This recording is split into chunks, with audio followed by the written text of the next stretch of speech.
you have to combat this androgen receptor issue and then not crash out of it. And then that's the issue. Is like some people recover and then they have a second crash. So this is where it gets very dangerous. And this is where the actual reversal recovery actually started happening. What is up, everyone? It's Russo. I hope everyone is doing well. Today's ASMR sip is Gorilla Mind Lucky Lemon. So you know when life gives you lemons.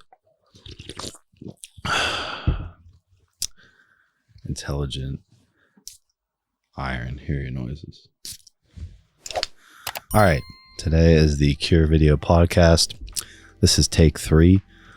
I am more relaxed doing this. This is an emotional video for me to make, and I'm trying to include my story while obviously giving you guys the finite, in my opinion, the finite cure. And as far as how cured I am, around 97%, meaning, yeah, I can have sex multiple times in a row. I can feel my orgasms. I can have screaming orgasms, you know, bust fat nuts. My penis is fully back. It's like almost at 8 again. I can lift for like 40 minutes before my pump fades, and my CNS just can't take the abuse still. You know, still trying to tune the CNS back. My legs are still slightly numb. I'm going to make this video because people are suffering, and I've just been teasing it too long. And I already tried to shoot this months ago, the meat and potatoes, and I actually, my brain couldn't withstand me talking this long. You know, this disease is something that's not going to be understood unless you experience it fully. And I'm not expecting my audience to fully understand. Just know that you guys need to like this video and share this video on Reddit, because I don't know, man, you get so many DMs from 19-year-olds who take a pill of Finasteride or a pill of accutane and they're completely castrated in a central nervous system state of a 90-year-old man. That's permanent. They have a laundry list of side effects. They're suffering horribly. They want to kill themselves. And I'm just looking to help those guys out. I'm also looking to help the women with PSSD who take a SSRI. Clit goes completely numb and they don't know what to do for months. Ruins their relationships. Chronic insomnia. Tons of shit.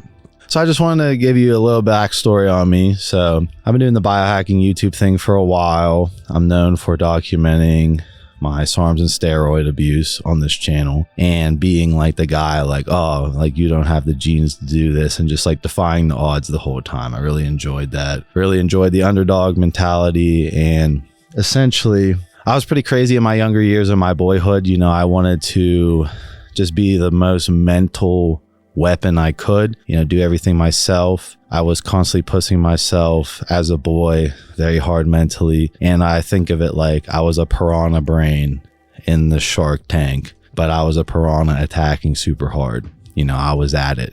Anything I get my hands on, I was at it, and I was always looking for more. I think, you know, my polarization and ego, like I don't think much of myself. I think I'm very fucking stupid. And I put on the fake bravado for me to continue to push. I always can learn more. I never want to be the master of one thing. I want to be a mastermind. And yeah, it was coming all to a crossroads. You know, I had an 11-year relationship that was in the gutter when I returned from Tacoma after setting up one of my businesses. And I was losing all my direct friends. You know, my one friend really hurt me during that time. You know, he essentially wasn't there for me in my deepest, darkest depression. He didn't read me correctly and turned on me essentially, and then ghosted me, and then tried to come back into my life. And then when you try and come back into a dude's life after being like that, I'm just like testing if he's going to do it again. He's not being real. And like that fucked me up real bad emotionally. On top of my girl, you know, falling apart. My girl's an empath. I'm a narcissist type person. So the empath and narcissist are a great polar opposite relationship that work. But when the empath falls apart, it's just hard to put the empath back together. And the empath is extremely emotionally intelligent. You know, it was a lot of work for her to move back into Pittsburgh as well. And she had her own issues going on. This was all while I was becoming irrelevant, essentially. I was fat, depressed, my views were going down, couldn't get the channel to work. I was actually shadow banned. My friend who let me stay in his apartment for a while I was going through a separation phase with my girl, was, he really hurt me. I'll just say it like this, really hurt me. And then I wanted to vent out all the emotions. My boy to man switch was happening, and I was just in desperation to level up from the hedonic treadmill. So even though I was very successful for my age, I felt like a failure. I felt below a failure.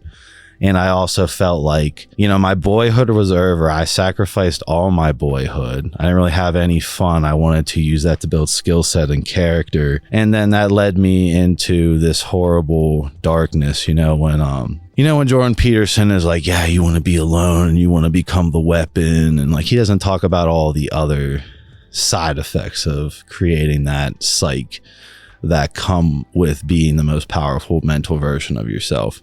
So anyways, I'm venting out my emotions. I talked to Derek. I want to kind of cinch my friendship back with Derek. I burned the friendship a long time ago because, I didn't really want to interfere with Derek's manifestations. This is his kingdom. I very much stand on just being a beacon of realness around, what's going to happen when you become that level of the man, right? You're going to have everyone wanting to do something for you and or take advantage of you. I didn't want that.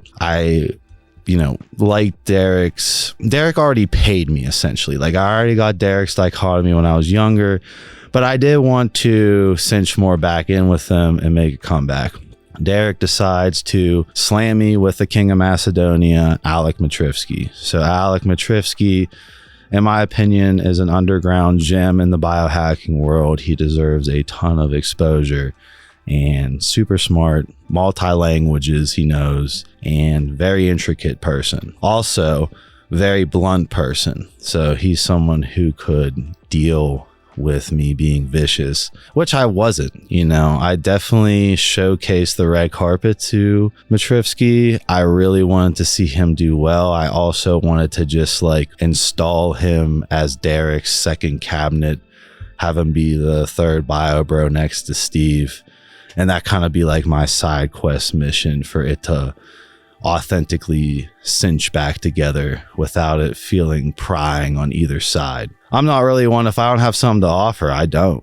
I'm not going to pretend like I do to get your attention. I wanted to actually legitimately achieve something as a side quest for him. And Alec's goal was to get me in shape, compete with me, coach with me. Me and Alec had very differing opinions on me coaching, meaning I was still in a depression. I wasn't training correctly. My diet was coming back under control with Alec. My face, everything looked better. And I was just mentally obliterated. I wanted to wait for me to mentally regain myself, as well as get into shape with the most strength volume possible. He wanted me to instantly shred into a show. I think he wanted me to do the show, realize that competing wasn't it, and pivot out and do something else. I wanted to give it my best shot. I didn't want to half-ass it. I knew that I could be at a better form, aka my injectable LGD look. I want to achieve that and then cut in and do a show. That's it. Until I look like that again, which I've already been there, I want to get back to that. I'm very close, if I could recover my central nervous system right now, to that look. But back then I wasn't close at all. I wasn't, I was very deteriorated. Basically, I was using all this energy and I was scaling out of the depression. I'll have Andrew throw up my depression video. Venting out all the emotions as I become a boy to man, getting that, dispelling all that out of me, showing vulnerability.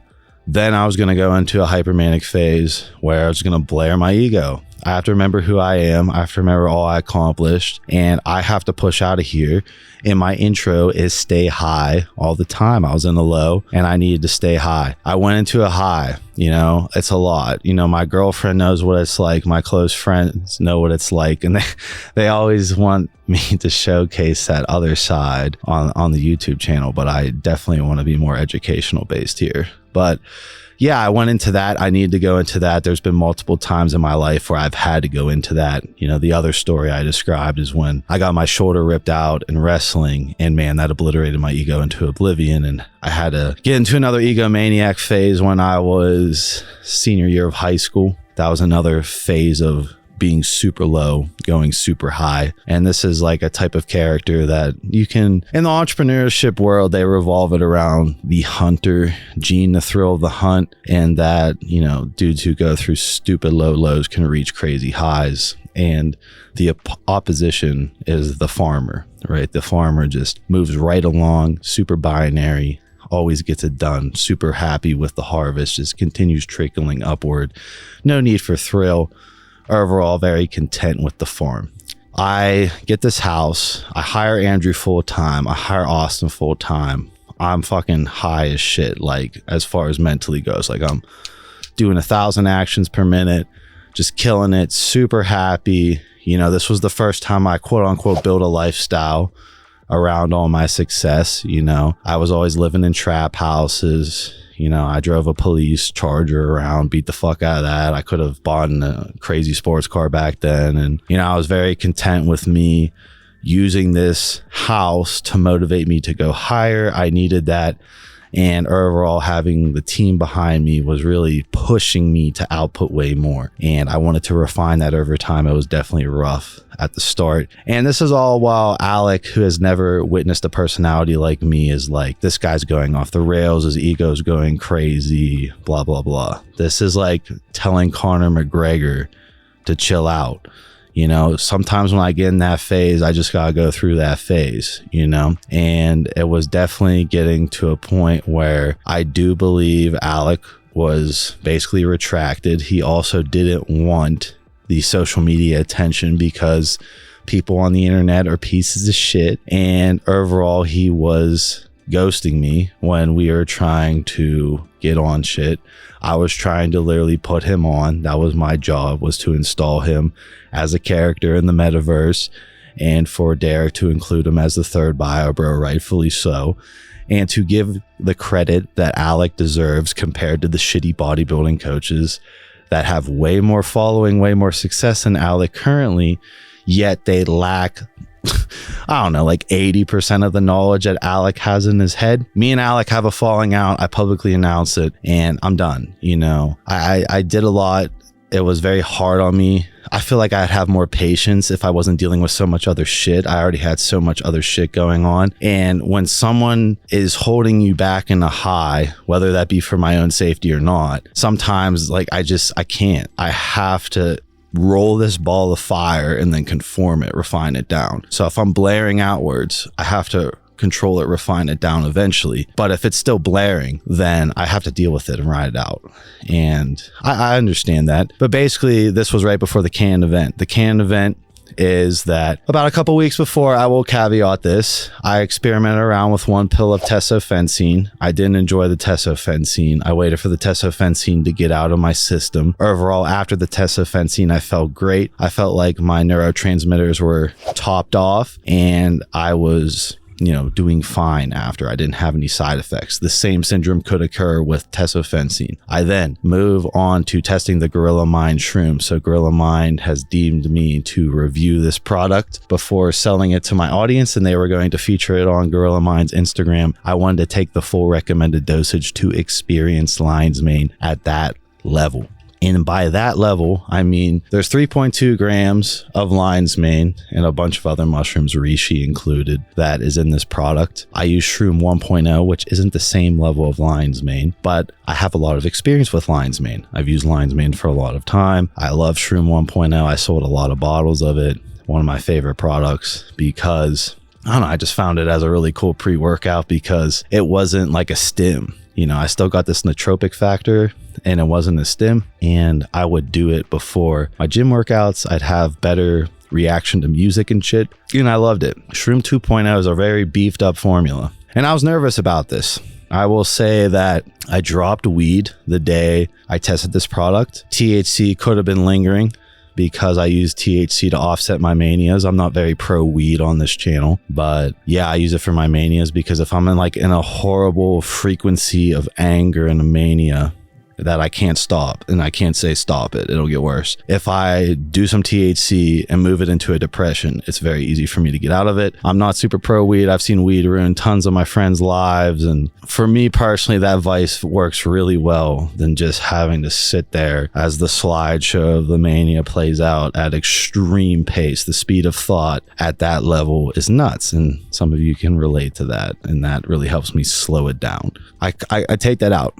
I dose 4 caps of the Gorilla Mind Shroom 2.0 in the morning. I feel fine. I like the feeling. Feels very similar to Shroom 1.0 before the gym. I'm about to leave to go to Powerhouse Pittsburgh to train. I'm hyped to train. You know, I'm very much in my up mood, very aggressive on the attack. You know, I did 1,000 things that day, pushing super hard mentally on my CNS, my brain, and I'm just feeling like an apex predator as far as the amount of stress I can withstand, the employees that I've now taken on that I am interacting with each day constantly, with all the business connections I have to maintain, as well as my audience that I'm obviously growing, interacting with, supporting, while I'm rekindling with my family, which my family hadn't seen me for about a year from me being in Washington State. So, and while losing my best friend and then my long-term girl, I wanted her to get on her feet, make her own money. You know, we were at a meet's end at that point as far as like where we wanted this relationship to go. We both knew the type of male I was going to turn into and what she personally wanted out of life, what I personally wanted out of life. This was all happening at such a vicious, rapid pace that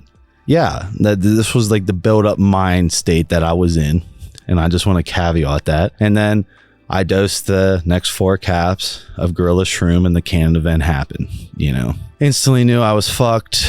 I grabbed the back of my head, just screaming and shit. I basically went schizophrenic, like I lost control of myself. My mind was gone, my conscience was gone. I sat in a dark room and just horrible screaming. It was like the exorcism. I started shaking and shit. My blood pressure was through the roof in a full-blown panic, and I've had panic attacks before, and it's like nothing comparable. Like, it's not like, oh, I can't stop or like do breathing exercise. Like, nothing was working. I then try and sleep later. I can't sleep. I tried benzos, didn't work at all. I just knew something was dramatically wrong. I then decided to, you know, push through it, white knuckle it out. I think I didn't sleep for 11 or 12 days straight. I mean, I laid down, but I didn't sleep like an hour. And you all know what that's doing to neurotransmitters and everything. I couldn't find a way to sleep. Melatonin, nothing was working. Exhausting myself during the day, it wasn't working, nothing. And it's very hard for your girl to sit there each night. She's ready to go to work and she sees you haven't slept at all. Finally, I fall asleep. Upon waking, I had what's called the crash. So the crash is what everyone in the post-accutane, post-SSRI, post-Finasteride syndrome, you know, they all describe pretty much the same crash, long C word as well, and saw palmetto, minoxidil. This can occur with any of these products. And I don't know, like, I'm going to go into what I think, but I think there's no true way to know if you tolerate it or not, whether you're just a candidate or you're going to have this horrible outlier reaction. It is what it is. I woke up, my CNS was completely fucked. Like, I was fidgeting. My muscles were like pulsing and fasciating uncontrollably. It felt like all my skin was burning, like all my skin, just everything was burning. I remember I stood up. I was in the guest bedroom trying to sleep because I couldn't sleep with my girl, because I'm like thinking like, oh man, if I actually fall asleep, she could like breathe and like wake me up. Like, that's how like light my fake sleep was. I stand up. I notice that the tip of my dick touches my sweatpants, and I'm in level 12 pain the minute it touches. Like, the pain is insane. And it felt like my dick was being burned off. I go into the bathroom. It's a micro dick. And yeah, I just think it's all over for me. You know?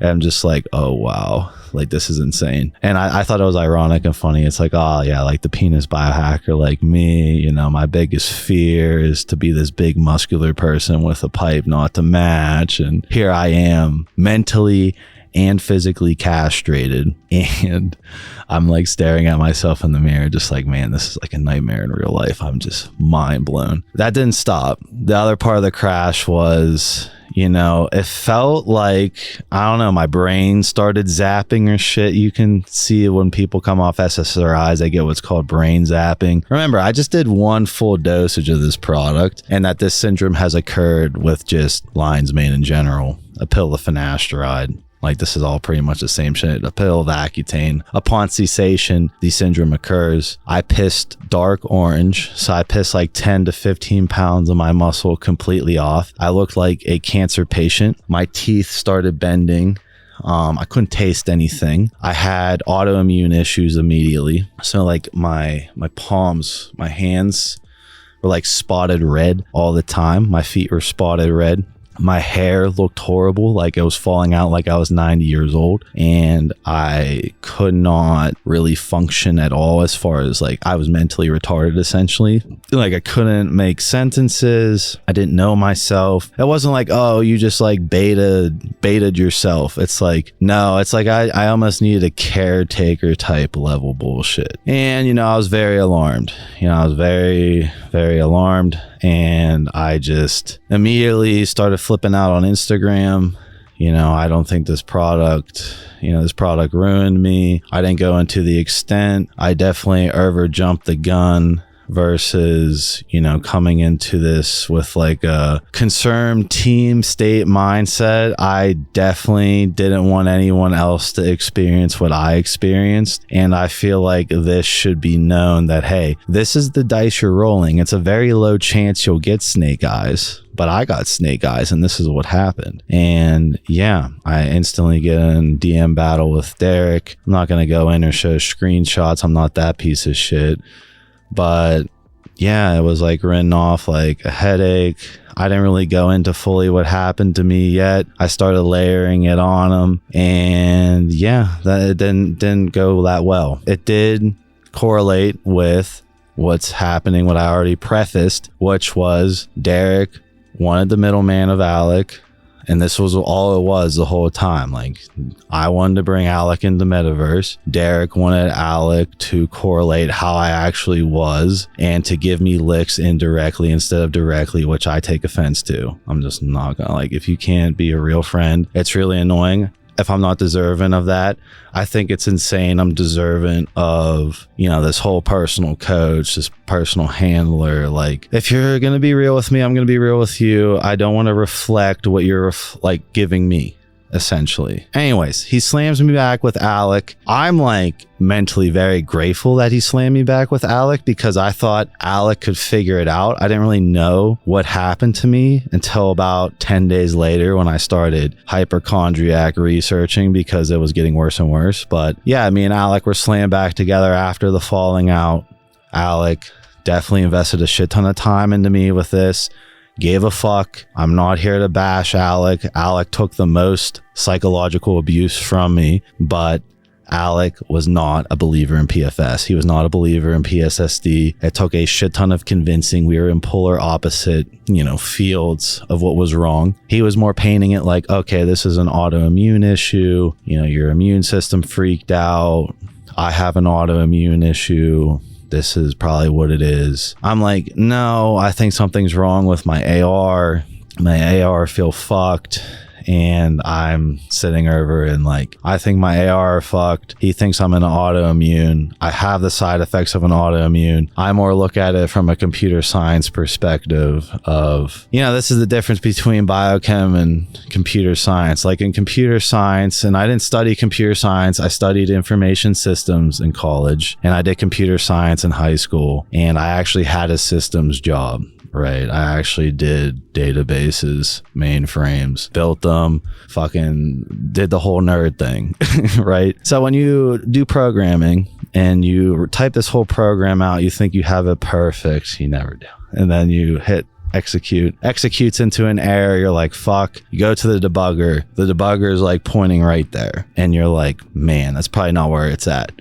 That's how I'm like looking at any problem from how much I've been taught from computer science. Don't trust the debugger. It's probably higher up in the program and the debugger's catching it lower. And that's what you learn in computer science when you write pages and pages of code and the error's on this line. It's on like line 2000 when it could be on line 400 that it's erroring out there. I think it was AR because I think that's why nobody can reverse out of it. I understand that the autoimmune thing is a very popular rabbit hole, and we were at a meet's end. Alec did recommend neurotransmitters. So eventually I started attacking via Alec's recommendation of shit tons of L-tyrosine, D-phenylamine, as well as 9-MeBC. I did notice 9-MeBC allowed me to talk better. I wasn't stuttering or struggling to talk. My personality wasn't back, but I could talk better on camera. And you can see that correlated difference on the recovery videos of like, yeah, I can talk better. Did it fix that I was castrated? My legs looked like toothpicks. My hair was falling out. My teeth were bending inward. My facial structure was changing. Like I looked old and aged, and that, you know, my entire body was falling apart. I shrunk 3 inches in height.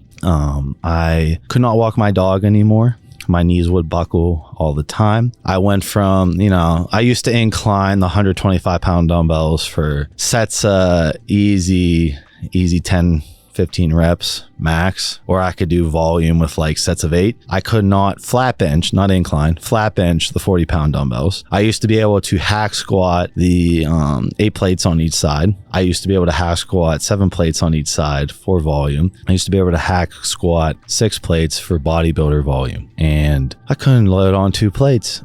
My spine felt like it was gonna break. I couldn't taste or see. My vision started going bad. I had what's called a butterfly rash. I'll have Andrew throw it up. So I had constant autoimmune butterfly rash, and yeah, I thought I was fucked. I remember a lot of my thinking during that time was like, I was very content with what I accomplished, and you know, it sucks to suck, and I don't think I was getting out of this. I'm gonna be dead ass. And you know, it seemed more like Alec was just trying to make me comfortable in this coffin rather than trying to risk something that could potentially work. And I'm not hating on that angle. I'm just being base, showing all the paradigms. So yeah, I stopped really going with Alec's recommendations after we pulled the blood work, because the blood work, I didn't talk about it in the video, but the more I thought about the blood work, Alec made me pull blood work. I pulled a ton of blood work, not all the blood work he wanted, but I did pull a ton of blood work.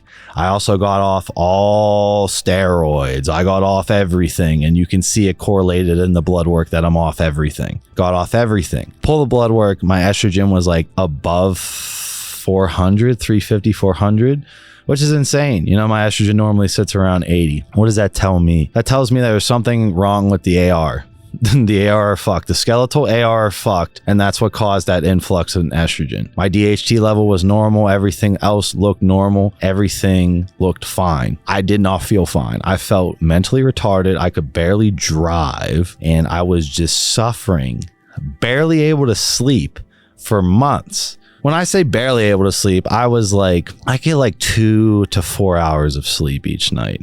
And that's after like pure exhaustion hits. My GABA system couldn't work. I could sit in a bathtub, tons of Epsom salts, no relaxation. I can barely feel my body. I just like, it feels like you're caged inside your brain, and your central nervous system, which is your soul, isn't working correctly at all. And then because your AR are fucked, you are throwing off the immune system. I had a constant body temperature of like 96. I would go like hyperthermic when I would walk my dog in the cold. When I would go in the bathtub with it scalding hot. When I would get out, I would take my temperature and it would maintain 98 for like a little bit. And yeah, that shit was just insane. So I was at a meet's end, you know, there wasn't really much correlation as far as like, there wasn't really a guy who had the cure out there at the time, you know, and I'm not saying this cure is going to work for everyone, but I do think this is the finite way out of the hell. And there was nobody truly who I thought knew it. Obviously, we met Kikel later in the journey, but Alec was not a big believer in post-Finasteride syndrome. And I understand why. You know, I feel like a lot of people who do finasteride have side effects. They don't have this syndrome, and they need to take into understanding what they're doing to themselves by blocking 5-alpha reductase, and that it's going to take time for your shit to come back. That's not what I experienced. I was getting worse and worse and worse, deteriorating like a cancer patient while stuffing my face. I was getting first watch. I was getting pancakes every day, stuffing my face while I got down to 211 pounds. I was 219 when I was doing that and couldn't gain any weight on steroids. Wasn't reacting to steroids. Zero libido, zero mental drive, all out of discipline, samurai discipline. I was at a meet's end. I decided to you know, take another shot at Gorilla because I didn't really like Derek's reaction. And it is what it is. I don't blame. You know, when you have a friend who becomes a boss, right? A boss, like with a capital B, you have to deal with the boss man add-on that your friend will become. I've had this happen to me with my personal friend. He didn't like my boss man. So it's not like I don't like Derek's boss man, but I just see it like that.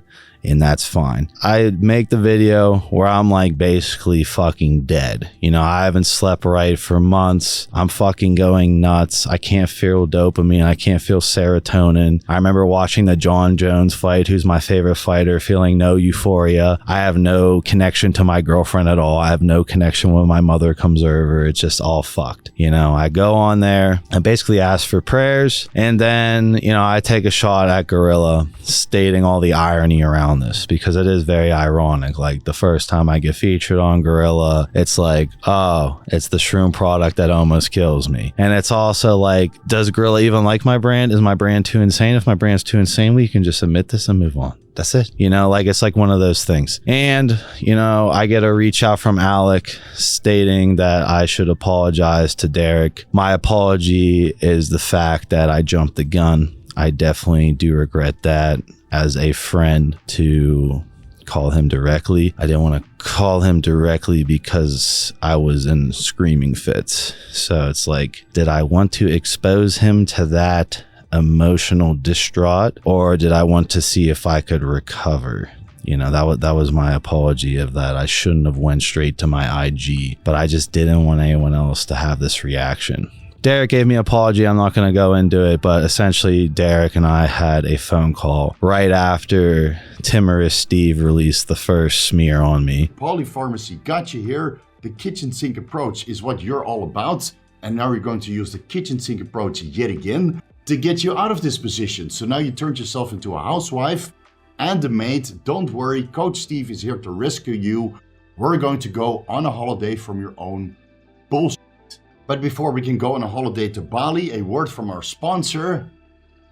Oh wait, I don't have any sponsors, so the least you can do is like the video, leave a comment for the algorithm, and consider subscribing if you haven't already. Share this video with a friend who needs to fix themselves after overdoing and abusing the performance-enhancing drugs. I know exactly who you're going to send this to, and yes, Ryan, you could benefit from this video highly. Watch it to the end. I'll go into who's that biohacker, Timorous Steve. Who's that biohacker?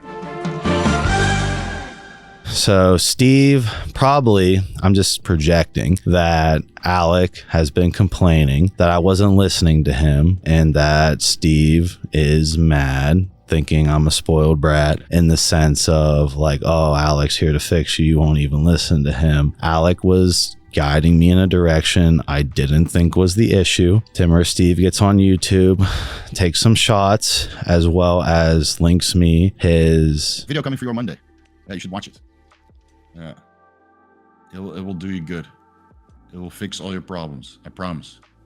Yeah, but don't be offended, okay? Post-Finasteride syndrome video, which I think should be retitled to post-Finasteride side effects, not syndrome. I think it's great if you switch syndrome with side effects because not everyone gets the syndrome, and I had the syndrome, not the side effects. Steve was recommending NMN. My one friend is the owner of Infinite Age, which is a massive multi-figure company that primarily sells NMN and CMOS. I was already taking NMN the entire time before this happened. I have so many bottles of it for free, and yeah, NMN didn't do anything. I did get an NAD plus drip, didn't do anything. Spent $600 on that, had a nurse come out, give it to me. That didn't do anything. And you know, Steve was just very mad in the sense of like the political pressure of all of this, right? Steve's acting as the right hand for Derek. I don't have an issue against that. Some of the statements are very questionable based on the way he presents his brand, and very contradictory if I would pull up his stances on finasteride before this happened to me, as well as defending Alec when he's sick with something that could be correlated towards his dutasteride use, while bashing me while I'm dying, still working my ass off to fix myself. Anyways, I like Steve's input. I think Steve is the GOAT. I really don't want to throw any more heat at Steve, other than I'm going to feature that he weighed his opinion in. Chris Bell weighed his opinion in as well.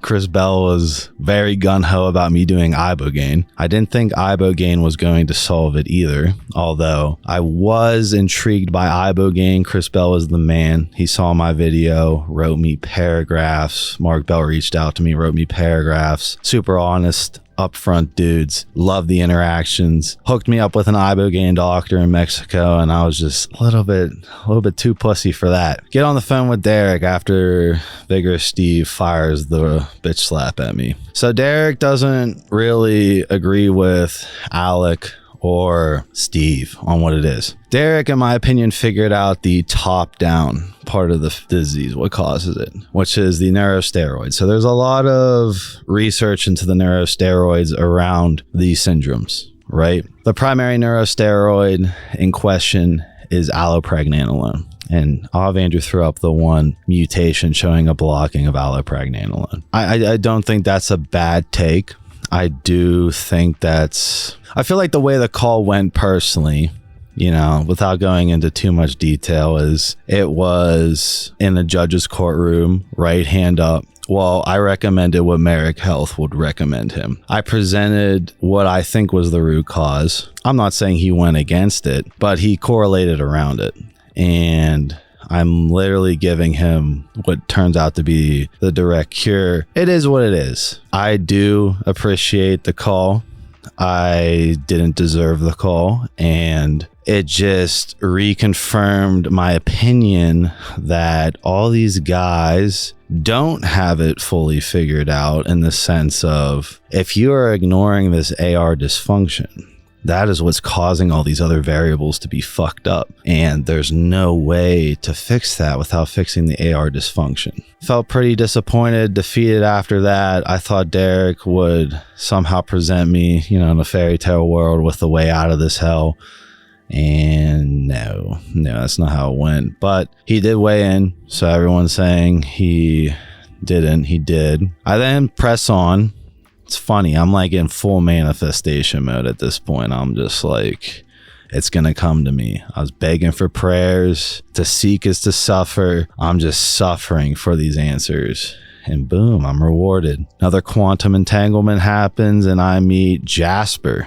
So I think it's funny. Jasper had all the voice messages of Leo on longevity, and he was paying Leo right before he passed away for all, you know, to recover out of post-finasteride syndrome. Jasper will be featured on this channel. He fully is like 95% recovered. You know, I definitely won't say he's 100, but he was castrated by a couple pills of finasteride, 18, 19 years old, and he is recovered in his 20s. He didn't lose that much of his life, but yeah, he had all Leo's voice messages. Leo's voice messages reconfirmed my thoughts. The AR are fucked up. The AR and my penis are fucked up. I featured someone from the PFS network, which has banned me from everything for healing myself. Goddamn.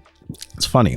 They're the worst out of all of them. The PFS network recruits me in, milks my audience for money, and then they realize, oh, this guy could actually figure it out. Retracts, calls me at like 2 a.m. as if I'm part of their fucking cult. Tells me to delete my shit. And I'm like, I'm deleting all my videos I just made with you. And they're like, well, can you at least edit them? And I'm like, oh my God. And this is all because I don't want to sit on the sidelines and wait for these doctors who had so long to figure it out and are denying it. They're finally not denying it from the absolute outrage of the amount of people who are suffering from something considerable to like stage 3 cancer that's not even like confirmed by doctors. And if you go in with one of these syndromes, you're just gaslighted into oblivion because you're a basket of side effects.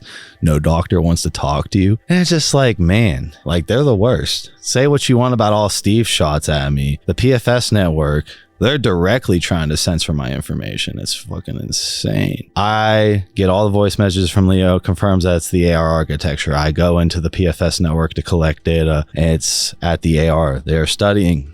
They pulled a piece of a dude's penis off, scanned it, found extreme AR overexpression, which correlates to what I was feeling, why I had fibrosis of the dick, why my dick wouldn't get hard right, how Leo said the penis is more narrow if you suffer from PFS. You don't have any nitric oxide going on there because there's no dopamine firing because the AR are fucked up. You have the highest density of AR in the dick, obviously, and you just fucked it up by over multiplying it. That's why it burned off. That's why I felt horrible when that happened during that crash. I now know that I was right all along on the root cause. I was very content and happy with myself that I just believed in myself. You know, this whole, I feel like I was placed here for a reason. I'm going to help all these people. But for me personally, this was a test for me to believe in myself. And Leo confirmed exactly what I believed in. His recommendation was sodium valproate XR. I didn't want to take that. Extremely dangerous. I was already in a compromised mental state, and I just overall, I could risk going really retarded doing sodium valproate in that state. But I will paint it a different way later in this pod. So I looked into BrongFogBoy's recovery. This was my first method of attack. I also discussed this with Derek, which is a fecal matter transplant. So I contacted a gastrologist. I decided to schedule a fecal matter transplant. Got on the phone with her and she's like, well, you'll have to talk to my PA first. And yeah, we don't really like, I just like literally said, I'm like, okay, then I'll become my own gastrologist. Hang up, cancel it, and begin gathering all the shit to do my own fecal matter transplant. If you follow BrongFogBoy's protocol, which BrongFogBoy's video is so censored, it's so hard to find. My audience is just amazing. You know, I just can't say it enough. My audience was fucking bothering every biohacker under the sun to help me. My audience was sending me shit the minute it was released on what I was suffering through. And I got sent BrongFogBoy's protocol with like 2 views on it right when it released it. Like my audience, you guys are amazing. You guys are fucking OGs. I sincerely appreciate you watching my fall and trying to push me back on the chair. I sincerely appreciate everyone who prayed to me and all the quantum entanglement that happened that allowed me to give this protocol to the people suffering. This was not just me figuring it out. It was me believing in myself that I could get out of it, but I was definitely really pushed. BrongFogBoy did multiple fecal matter transplants. He did, I think, 3.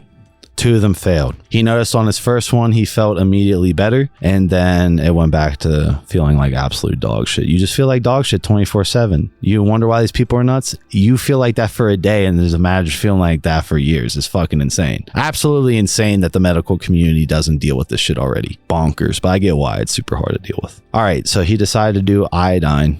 He decided to do 1 gram of iodine for 7 days. And then do the fecal matter transplant. He also fasted during that.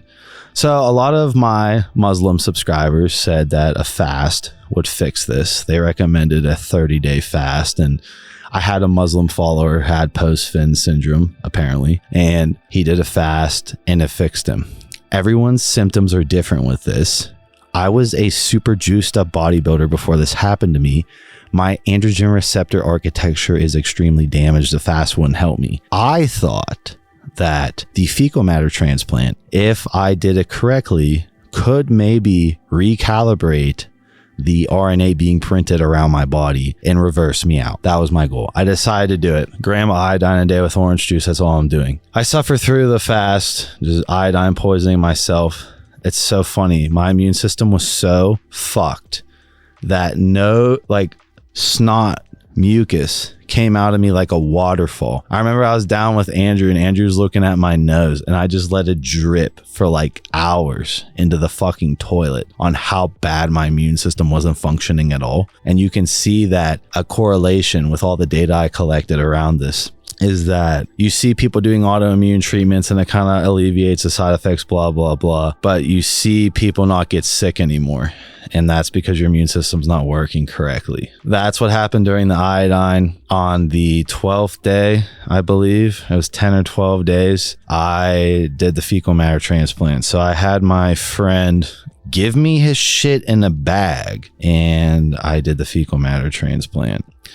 So I'll talk about the donor. So the donor I used, shout out to him. I know he's watching this. I picked someone who didn't get the V, right? Didn't get the V at all. And he's a race car driver, meaning his central nervous system is very in tune. You know, he races cars, mechanic, 20 years old, perfect donor, male. I don't know if this has anything to do with anything. I'm so done. I put the shit in the blender. I blend it up, put it all in the pump. I get an automatic pump. It starts clogging. And then I do the manual bucket. So I got a bucket and an automatic pump. The bucket ended up working. And yeah, that took about 2 hours. I noticed my vision improved dramatically after. I felt improved side effects wise. My muscles didn't come back or anything. And I definitely couldn't get a pump, but like mentally I felt way better. Felt like I feel serotonin again. I could taste stuff better. And I just noticed my vision came back a lot. You know, I also noticed that it didn't last that long, about 3-4 weeks after. I don't think I regressed fully back. I was definitely at a new set point, but I did notice the immediate setback in the sense of like, okay, I'm not progressing, reversing forward. I kind of like went forward and then I'm at a new set point. And that's what a lot of these victims talk about is like, oh, I don't want to fuck up the place I'm at. I don't want to risk it more to go backwards, blah, blah, blah. I'm here to risk it for the biscuit. I'm Mr. Extreme. I'm Mr. Danger. I was placed here for a reason. I'm going to figure it out, fully cure myself at the end. So I'm like, all right, I've tried everything. My career is going to shit. My TRT clinic, my guys let me down. They didn't get all the licensing done. And yeah, my revenue dropped. I don't want to say the number, but I lost a lot of money this year from multiple sources, insane amount. And I was mentally pushed to the limit. I had no relationship with my girlfriend. I could barely sleep. And Andrew was like the only thing forcing me on camera. Andrew's the one who kept my shit alive, and hats off to Andrew and Austin because man, I would get on camera and then I feel like death after and sleep all day. I'd go to the gym, barely could lift anything. I'd walk on the Stairmaster and I'd sprint on the Stairmaster trying to cause adaptation. Nothing would happen. I'd feel horrible and then the cycle would repeat. I'm just very blessed on having all these safety nets set up for this shit to happen to me. I was always a hypochondriac over the fall. So this isn't the first time I've fallen either. So I'm used to this. This was not my first fall. This was a dramatic one. This was like literally plummeting. But I've fallen before. I basically decide to actually cure it. I'll have Andrew timestamp the actual cure. So I'm not saying the FMT didn't work. It definitely did. But I started thinking like, okay, I can get a full cure. A lot of my audience is recommending cerebral lysin. I immediately get cerebral lysin. It's from everybody's favorite source. It's real cerebral lysin. I get a Frankenstein syringe and have my girl pin, I forget how many mil. So many mils. And yeah, it didn't do anything. I said the NAD plus strip didn't do anything. And now I'm at the point where, okay, I'm going to legitimately risk my brain further and do the sodium valproate XR. So I was already very, again, I think it's because everyone prayed for me. I think because this Canon event was in my life for a reason. A lot of spiritual shit, if you're a believer in that, happened to me. AKA someone in my family read my palms a long time ago and she had a grim look in her face and she said, "You're so strong." I remembered that randomly. Must have been like 7 or 8 years old. And when I went over and talked about my mom, it was that individual's birthday. So that freaked me the fuck out. that she felt this pain. And then my grandfather passed away, and the pastor said something that triggered me into a mania for the rest of the day. So a lot of spiritual stuff was happening. I was my back against the wall. I was really pushed to the limit. I wanted to fucking die. Fuck it. I'll do sodium valproate XR and dihydroboronone. I had the dihydroboronone first to see if I can just use dihydroboronone to attack the AR. So I'm attacking from the top down. I've already talked about this in the penis video. The dihydroboronone worked. Was the first time I felt like myself. It was insane. I did 2,000 milligrams of dihydroboronone, and then I smoked weed that night because I was using weed as the correlation between my dopamine. I did 2 grams. I smoked weed. I felt weed.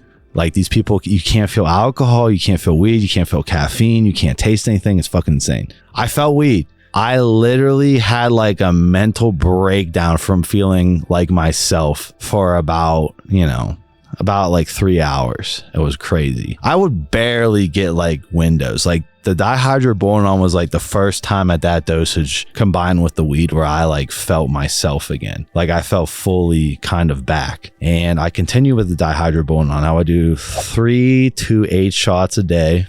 Just grams and grams and grams. I bought 40 vials. I went through 40 vials in about a month and a week, and I was just pounding it. And this is very dangerous on your kidneys. Jasper followed this protocol and had kidney elevation, and this is also dangerous on your liver, but I decided to risk it. I noticed after a while that I definitely felt better. I definitely didn't like the way I felt on dihydroboronone. It felt like I was on a jacked up version of shit tons of DHT. I was super aggressive. I couldn't control my emotions, blah, blah, blah. But I had emotions again. It was better than being emotionless. Like, I had no emotions last year at all. Couldn't feel them. Now I can feel them again. I feel like I'm actually fighting out of it. I decide to be the lab rat that combines this with sodium valproate XR. All right, I've already made videos on sodium valproate XR. I presented the idea to the King of Macedonia, Alec Matrivsky. He tried everything in his heart to convince me not to take this sodium valproate XR because he didn't want me to damage my brain any farther. And he's thought, just be comfortable in this coffin. You caused this yourself, blah, blah, blah, for testing a product before you market it. And it is what it is. This... It's always so funny. It's like this infuriated me, like, okay, now I'm definitely taking this shit. Again, I presented this idea to Derek in the call. He said nothing really for it. I argued against doing it in the call with Derek to see if he would paint the opposing side of it actually working. He agreed with me on not doing it. I'm at a wit's end. I don't give a shit. The thing is that I'm so spoiled. My audience is so spoiling. The quantum world around me definitely helped me with this 100% because you guys prayed for me, and I appreciate that. I already have the voice messages from Leo, and I'm going to play them. So yeah, the whole time I knew that sodium valproate definitely worked. I just was avoiding the fuck out of it. I was trying to find a healthier way to do it without risking my brain. But Leo said he basically had PFS. Leo has a very similar wiring setup to me, and Leo was very behind the PFS guys on this is a real thing, and he was all about actually helping them, right? Not milking them of money, not leading them on with bullshit, and then calling them lazy and saying they don't listen to you. Like, he understood it the way I understood it, and apparently he experienced it according to those voice messages. He's passed away. I can't ask him about it or anything. I think it's funny and ironic that there's Casper the ghost, and then the guy who gives me the voice messages of Leo is Jasper, which is the evil ghost of Casper. And it's just funny how Leo showed up in my life that way. I decided to combine the sodium valproate XR with the dihydroboronone. It's funny. A lot of doctors have DM me like, yeah, I'm gonna prescribe my patients sodium valproate XR after watching your videos. It seems like a very well tolerated compound, and I'm just laughing at these doctors because that is no joke. That sodium valproate XR, oh my god. But I thought of it this way. You know, if I never did martial arts in my younger years and learned how to control my frequency, and, you know, I've been in the anger management bullshit before, and I was told I was starting a cult on my cross-country team. I've always had dudes trying to pop the ego, always, and I was never doing anything wrong in my mind. Right. Besides being polarizing and saying what I want to say, I just thought like, oh, well, I'd eventually be placed on this anyways. So whatever. I take the first pill. Oh my God, it almost felt like a second crash. I'm not going to lie. I definitely felt some weird fucking way. I had a full understanding of how sodium valproate works, meaning it jacks your GABA up. So I felt spacey, even more spacey than I was. And it sucked because I had to go backwards to go forwards. A lot of my followers were also dead on correct that for this to work, in their opinion, you had to go backwards to go forwards. I agree. I'm in this new castrated state, this castrated body. The body is comfortable and stabilized at this castrated state, castrated body. To get it out of there, you have to combat this androgen receptor issue and then not crash out of it. And then that's the issue, is like some people recover and then they have a second crash. So this is where it gets very dangerous. And this is where the actual reversal recovery actually started happening. So everything before, the DHEA, sorghum syrup, tyrosine, glycine, ginkgo biloba, diphenylmine, 9-MEBC, the fecal matter transplant, the NAD plus drip, the cerebral lysin, the constant abuse of HCG, HMG, RFSH, all this shit did fucking nothing. It didn't help virtually at all. My dick still looked burned off. It was getting worse each time. I couldn't recover from the gym. My bones, muscles would creak. I lost inches in height. Nothing really worked besides the FMT. Definitely made my life more bearable. And when I added in the dihydrobonon, it exposed the root cause variable for me personally, which is the skeletal muscle AR. I added in the sodium valproate XR. I actually thought I was pretty decent around 400 a day. I creeped it up to 1,000 twice a day. I recommend creeping up extremely slowly. I will have Andrew throw up Leo's full protocol. You can't use a drug with tachyphylaxis like benzos or something to help you. But what you can use is sodium valproate. The reason why I mentioned that here is because it's an HDAC inhibitor that's very effective. Valproate, a lot of its effects in the brain happen because it allows your body to re-express its genetics as it may want to naturally according to its nurture. But what you want is like 250 milligram extended release valproate tablets. You can search Depakote, Depakote. You want 250 milligram extended release tablets. Take one upon rising and one exactly 12 hours later. And every day wake up at the same time. So this is exactly 12 hours apart. That's with the extended release formulations, with the sodium valproate. So you start with 250 milligrams, wait until a week passes where you don't notice any stomach distress or gastrointestinal distress at all. When you don't notice any, then consider increasing the dose by 250 milligram upon each dosing. So now you're at 500. Then wait again, a whole week has passed with no stomachache, no gastrointestinal distress. Consider raising it to 750. I think 500 twice a day is definitely a good choice. You may need 1,000 twice a day, but at least the 500 has some significant impact. Now with this, go online and find the supplement called sodium butyrate, which I mentioned sometimes.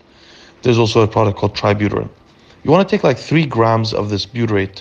It's a short-chain fatty acid with each dosing of valproate, both to protect you from the liver toxicity of valproate, but also because butyrate is a less potent, but also an HDAC inhibitor. So now you have 2 HDAC inhibitors. The next thing to concentrate on is growth hormone. There are a multitude of studies. Nobody knows about this in the online community, apparently. I think I'm the only person who came across them. But there are a multitude of studies that show that if you increase growth hormone signaling in rodents while you cut off their natural LH and FSH signaling, their balls don't shrink as much as they would naturally.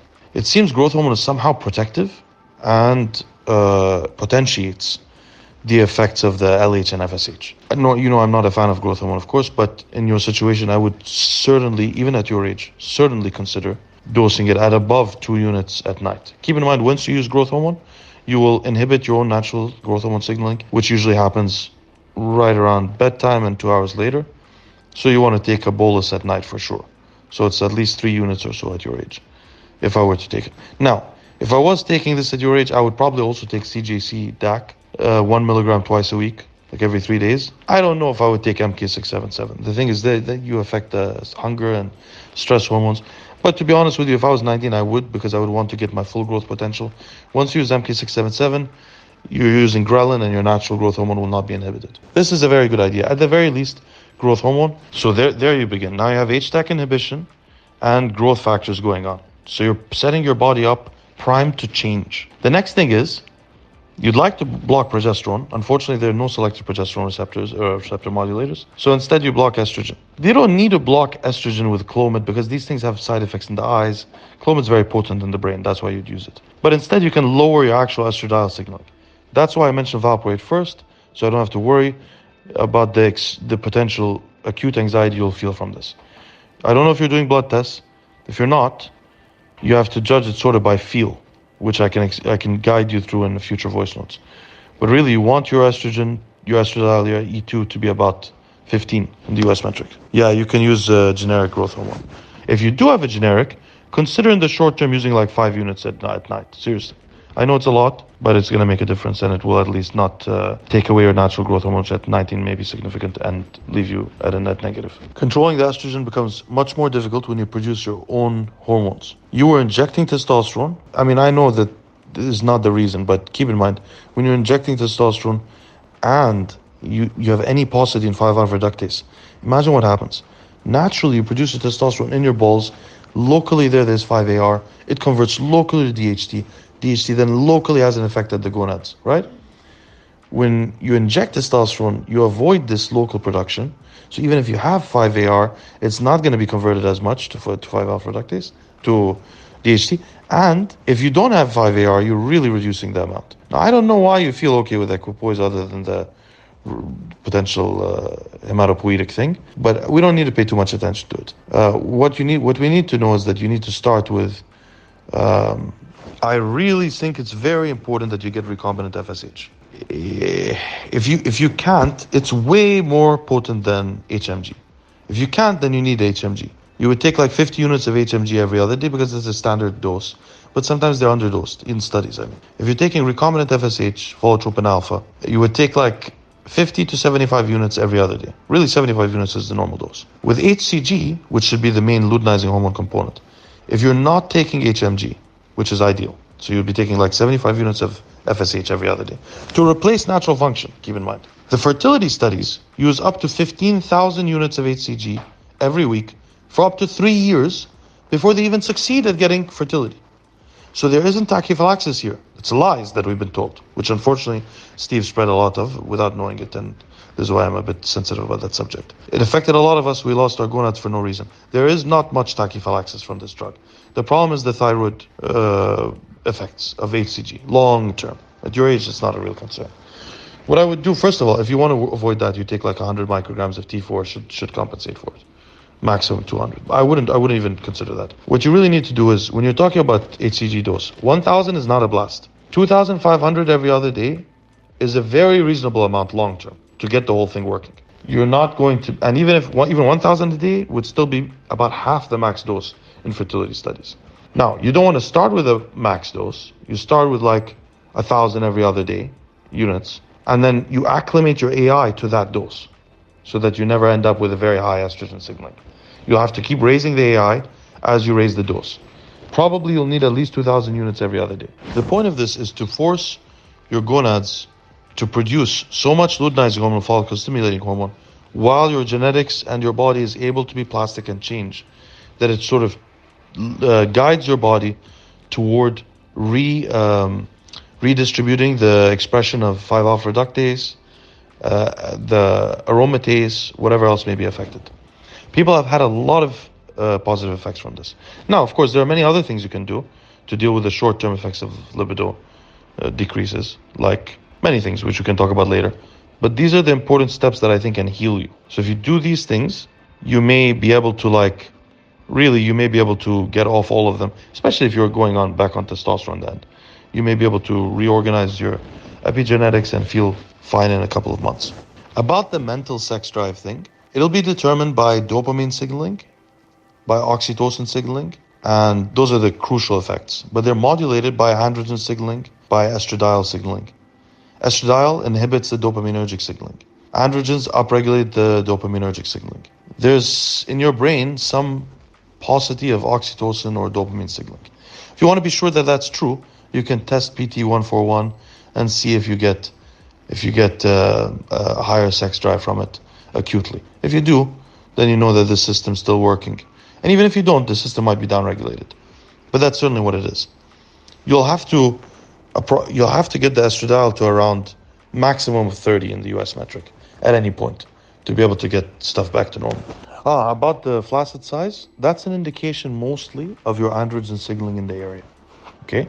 So if you notice your flaccid is shrunken, not only could it be that you have high adrenaline and inflammatory signaling, which also may be it, but also it's probably the fact that your androgen signaling is lower. So the androgen signaling acutely makes the flaccid thicker and also the erect penis slightly thicker. And the aromasin having an effect on, by the way, letrozole is a more effective compound, but the aromasin having an effect on your gonads clearly indicates that right now you're having something inhibited through estradiol. So that's a lowest hanging fruit. But you don't want to lower the estradiol in this state because you're young and you may not realize in the moment to think this is just a frame of mind, but you may see the world as being really that way, and it can lead you to this feeling of despair, which can imprint on your psychology and leave you with some anxiety for life. So start with the Valproate. But this is supposed to, so you just stop injecting EQ once you get the HCG and RFSH, and don't stop before. I mean, you can, well, to be honest with you, you could stop before then, but my point is, like, wait till you get all this stuff, and then when you do, ideally, get off everything and use the HCG and the FSH and the growth hormone and the Valproate and the butyrate to all guide your body, and the aromatase inhibitor like letrozole, to all guide, and the CJC DAC and maybe the MK677, to guide your body to adjust without the potential negative contributors that could be. Remember, the brain's hypothalamus has the gonadotropin releasing hormone cells there, have receptors for not just estrogen. It's not just estrogen that's a negative feedback. Progesterone's more potent even, but also androgens. So just having enough androgen signaling will make your balls shrink. And when your balls do shrink, even though you have androgens, there is no such thing as hormone replacement therapy. It's all somewhat bullshit. When that system itself inside doesn't work, your whole sex drive doesn't work properly. That's what people like Steve and other people don't tell the truth about. When their balls shrink from using hormones for a long time and they haven't maintained them, guess what? Their orgasms are less strong. So you need this system to work. You can't replace the system. So get the system working again, and in the future, you should be using a replacement dose of HCG or HMG or HCG and RFSH almost all the time when you're on hormones. Really, you should. Unless you're intentionally trying to crush estrogen, which looks great, by the way. You, as a bodybuilder, you look much better if you don't use testosterone.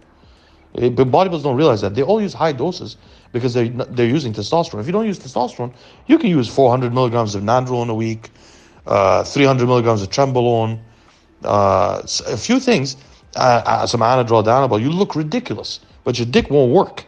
And the damage you're doing to your balls will never be undone. And to your psychology, you know? Oh, one more thing I wanted to say. I tried sodium butyrate with dihydroboron before sodium valproate and wasted hundreds and hundreds of dollars. Sodium butyrate ain't gonna do shit. And the PFS network saying, oh, we all tried sodium butyrate and it didn't work. It's like, yeah, it ain't gonna do shit compared to Valproate. It was like Valproate, or I was gonna try and get cancer HDAX. I think one's like called CABE. Like, I forget the cancer HDAX. There's so much information going through my mind right now, trying to recall all this shit. But I was gonna try the Valproate XR, and then there was cancer HDAX, and there was one form where the dude tried cancer HDAX and apparently had a lot of results with it. Sodium Valproate XR, I did it with sodium butyrate to help me eat. Once I started cooking with it, which is 1 gram twice a day, my personality went to a dull nothingness. You know, I could stare at a wall. I didn't feel depression. I didn't feel any urge to live type shit. Nothing was inciting. My poor girlfriend, I would force my girlfriend to talk to me because as I'm not using my brain, just being zombified. My brain is shrinking and you're really comfortable not doing anything at all in this valproate state. That's how mental retardation can occur with sodium valproate. If you would do extreme dosages for a long period of time, you would definitely lower your IQ, in my opinion. And I was fighting against it. I was constantly trying to work, constantly trying to do shit on my phone, constantly trying to output, stay high output driven. And I'd make my girl talk to me and we could barely have conversations. I felt shitty all the time. And eventually with the dihydrobonon added in there, which I was still doing 3 to 6 shots a day, right? It's 100 megamil. Do the math. It depended how fucking shitty I felt. I'd shove them in all the heads of my delts. I'd shove them in my legs. I started injecting around my dick, basically on my dick. I added in the dihydrotestosterone cream once I got up to 1 gram twice a day, and my penis came back. I noticed my penis visually looked like how it used to look. Actually looked way bigger, way more girth over time of the valproate. Like the valproate had the jeans of my dick open while I'm just fucking blasting it with dihydrotestosterone cream and dihydrobonon around the dick. I couldn't feel anything as far as my orgasms during this. I couldn't feel my dick basically at all. This is normal. The GABA level in your brain is obnoxious at 1 gram twice a day of sodium valproate. You are not going to have libido, sexual urges. This is all documented in sodium valproate data that these people refuse to read. They don't even know what sodium valproate does. It's a gene switcher. It had all my genes open while I'm blasting dihydrobonon trying to correct my skeletal muscle AR. I combined the dihydrobonon with the sodium valproate. I creeped up the sodium valproate to 1 gram twice a day. Dihydrobonon, I was doing anywhere between 600 to 1 gram as constantly as I could each day. And I was in the gym training. I was taking sodium butyrate to help myself eat because sodium valproate at that dosage shuts the stomach off. Your stomach doesn't work correctly. It doesn't digest anything at all. It basically fucking shuts it off. So I would eat seafood. I couldn't stomach anything else. I would throw up constantly. My hair was falling out like crazy. I would walk like this. I started panting and wheezing constantly. In the car, I was very nervous driving. Definitely don't want to drive on it, but I'm not going to stop my daily routine on this shit. I didn't even know if I was going to live through this year. And I noticed the reversal randomly is that I had a full-blown mania while sitting in my bathtub with the water on after the gym. So that was very reminiscent of how my old self used to be. Go in the gym, train super hard, and then like I try and relax in the bathtub and maybe the emotions would come back of what I was battling in the gym. And that wasn't happening at all for months. I would feel like dead. I wouldn't even feel the fucking water, right? No dopamine, no nothing. And then I'm like, man, Leo was right. Leo was right. The dihydrobonon, definitely I would add that in there because you are trying to activate all the AR again while you're opening up the RNA, causing restructuring. So this is the crazy shit that is going to piss all you guys off. That is going to probably put a lot of you guys off from risking this protocol. But this is how you actually fully cure yourself, or how I did and how Jasper did. Because I already healed someone for free. I didn't charge them fucking shit. I was on sodium valproate XR for around 3.5 months at that dosage. A couple times I tried to skip a pill and almost had a seizure. I was at a very nice restaurant in Pittsburgh. It was a seafood restaurant. My girl bought me a drink. I wanted to be able to actually taste it because you can't taste anything on that much GABA. And yeah, I skipped my pill for like 40 minutes and I could barely make it to the bathroom to take my pill, I remember going down the bathroom. I'll just walk it off. I want to see if I can tolerate it. And then I started really locking up. Like I felt like I couldn't control my body. I felt totally fucked up. And what that is this is the thing about like how sodium valproate, in my opinion, was researched against bipolar. It's like bipolar is DNA locked, whatever it is. It's DNA locked. It can't be changed. And the dopamine went up to meet the GABA. So if I'm having this artificially high GABA level, then my dopamine is up there to offset it. So when I take out the dosing of the valproate, my GABA level goes down to a more normal level, and then my dopamine is still jacked up there, meaning that this drug is completely hard to get off of essentially. So what happened was when I came off the sodium valproate, I basically had another crash. Yeah, I'm sick of valproate. I don't know if it's working because I started to feel good towards the start. As I'm training in the gym, I notice my muscles are coming back, meaning I'm like, wow, this is actually working. So I'm doing shit tons of DHB. I'm going in the gym on sodium valproate. I'm literally like shaking doing my reps. Like I look like I have like issues, like, and I'm not trying to shake, but I'm just trying to trigger that adaptation. Training on it, crazy resistance training. I notice I get pumps again. I noticed that, okay, my physique is coming back. My arms look like how they used to look. They don't look like sticks anymore. I actually get a pump for a little bit. And it seems like the valproate did its trick. Over time, towards the end of the valproate, I started to look skinny and deteriorated again, but my vision and everything was better. And that's where I was like, okay, like maybe this wasn't a good idea. I'm gonna get off it. So I would recommend tapering off sodium valproate XR. I definitely wouldn't cold turkey it like I did. So yeah, this is the reversal. I figured it out. So I cold turkeyed off sodium valproate XR. I had a crash, which wasn't a crash essentially. It was my old androgen architecture is back. Now my central nervous system isn't tuned to support this. So I went backwards to go forwards, meaning my back pain, my muscle pain was insane after. I couldn't walk. I thought I fucked myself up even worse. I just kept playing Alex like, oh, you're going to fuck yourself up worse, Ryan. Just like be grateful. And it's like, nope, kept pushing. I couldn't walk upstairs. I'd walk a step and my blood pressure would go to stage 4 hypertension. And that was all that dopamine being there with no GABA to offset it, no GABA to control my muscles, everything.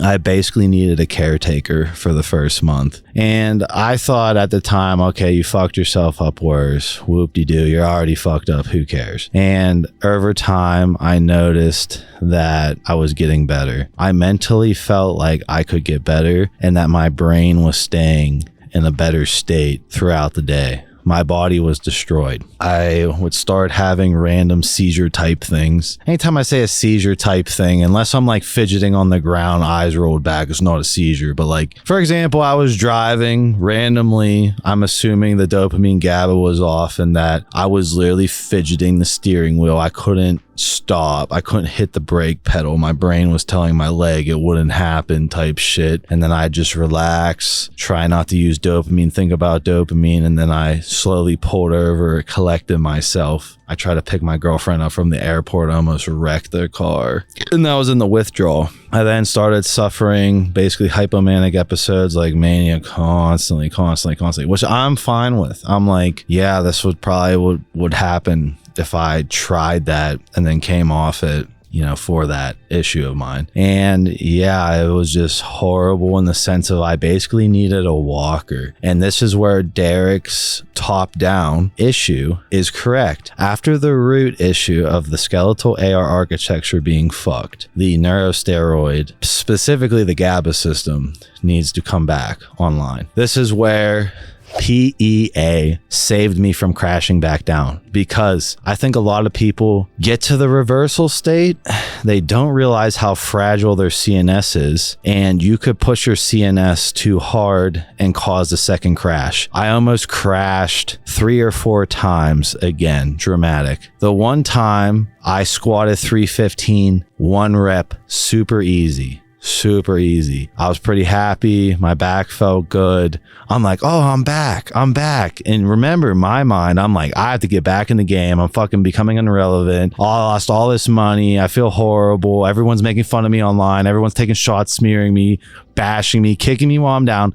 And I want to get back. I literally could not move from the I laid on the bathroom floor for like an hour, not using my body at all. That's how close my body was to crashing again. That happened a couple times. I then started adding tons of PEA. So PEA is a step converter to allopregnanolone. I already made a video. It's just generally talking about how allopregnanolone increases libido.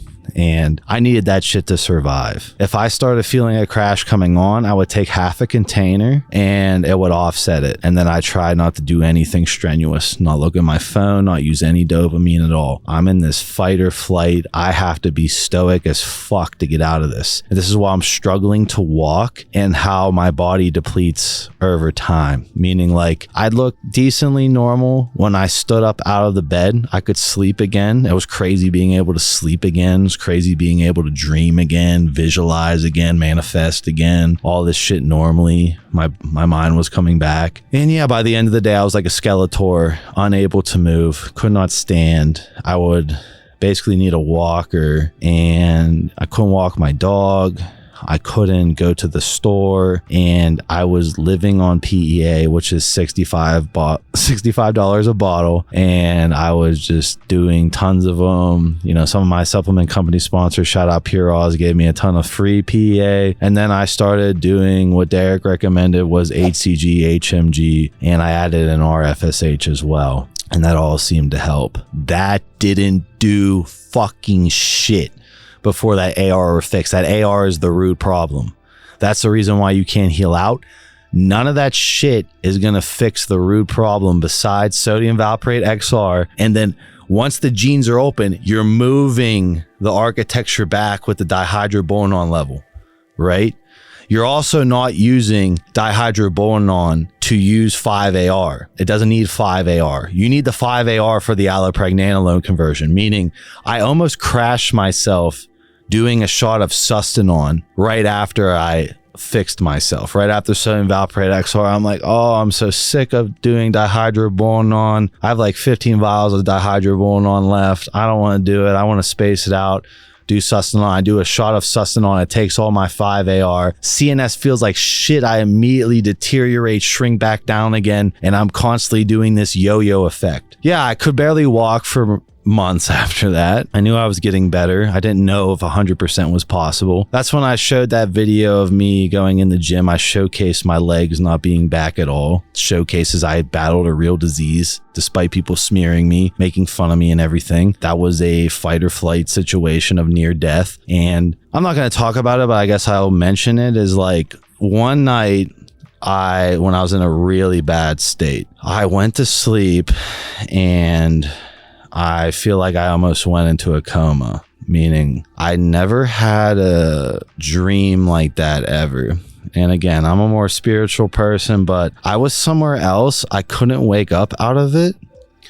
You know, like I'll have Andrew throw up the Stranger Things running up that hill, you know, that what that's painting. No one was there to wake me up. My girlfriend was at work. I ended up, the dream, I was talking to something was telling me about my life. There was a lot of symbols and trying to make me feel bad about myself. I talked to myself in the dream. I came back, all the hairs on my body were stood up. I came out of that dream screaming, and I felt horribly depleted, like I was about to die. Like I was so shrunken in from the dopamine of that night terror attack, however you want to say it. You know, that happened where that was very close, in my opinion. So all these mental scars of this. I'm just glad I'm helping people. So after that, I basically had the game plan, right? So I fixed the shit with dihydroboron, sodium valproate XR. I went through a crash, which was my old body coming back. Now my central nervous system can't support it. Now I'm supplementing PEA to cause step conversions to allopregnanolone. I'm staying on dihydroboron because I'm trying to use all the 5-alpha reductase enzymes. As the 5-alpha reductase enzymes recover, I'm using that for my central nervous system. I'm not using that to convert testosterone to dihydrotestosterone. When I try to add in versions of testosterone, it regressed me backwards. I would stay with dihydroboron, and I would not implement that out until you feel comfortable enough to tolerate Sustanon or any of the testosterones. I can finally tolerate Sustanon pretty easily now. I do notice a dip, but I don't go dramatically backwards like I used to. And it's a long yo-yo game. I eventually got fed up because I spent so much money on HCG, HMG that it was getting ridiculous. I didn't feel like my legs were recovering at all. It felt like my upper body was recovering, but your body recovers very strategically and smartly, meaning your upper body fully comes back and then it tries to recover the legs. I went forwards. That's when I could squat to 315 on my brittle legs.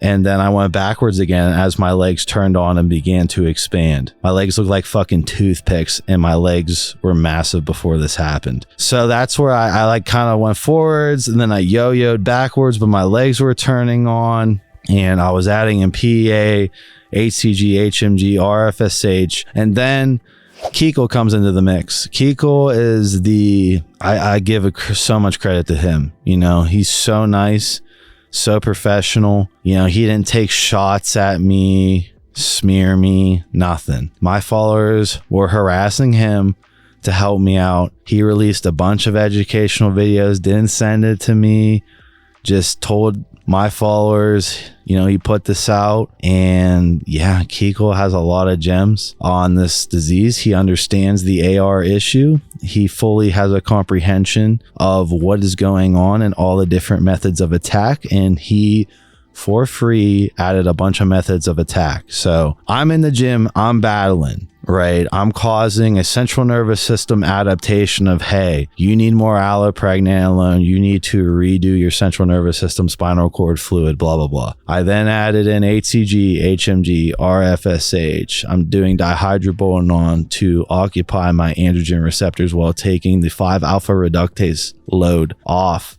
the androgen receptors into the central nervous system because I need to recover 5-alpha reductase expression. Added in sorghum syrup to increase 5-alpha reductase expression. I added in Butea superba to increase 5-alpha reductase expression. Creatine, obviously. I then started doing bioregulators upon Alex Kikel's recommendation. I did Leviagen and Penolone. Those seem to move me backwards while I'm on them, and then I'd be slightly forwards. I'd yo-yo back and forth. Those were extremely expensive to do. I went through like 20-30 vials of that. I then started adding in choline and carnitine injections into my legs to turn them on because my legs were basically fully asleep. Currently, as I'm talking, because I use so much dopamine during this podcast, my legs, it seems like they're asleep about, you know, an inch, 2 inches under where I can actually feel. They used to be completely asleep. Like I had no idea if they're contracting or not. They won't contract correctly. So I'm making progress. My legs are massive. They require so much allopregnanolone to work correctly.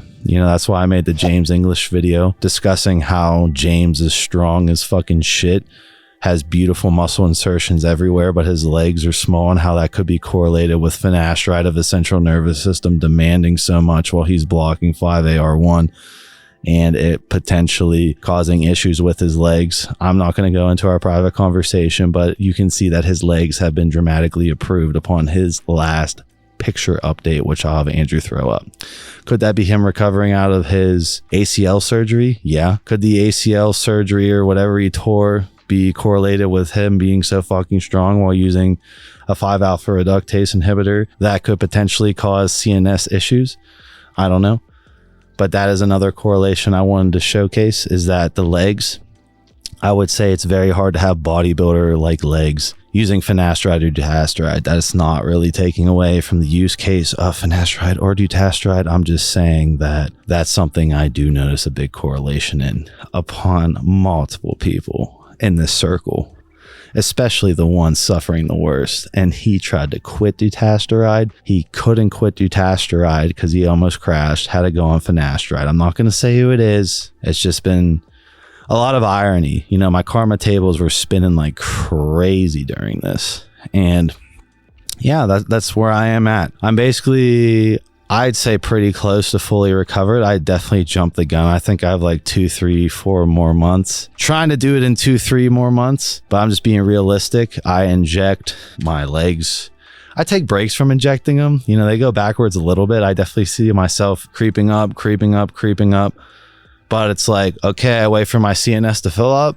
I deplete it down. My brain makes new notes on where the CNS needs to be, creeps up again. I deplete it down. I yo-yo, and then I will be back. That's the goal. And that's how it went. It's just like one of those things where I visualized me making this video for a long time. I bitched about Andrew about me making this video for a long time.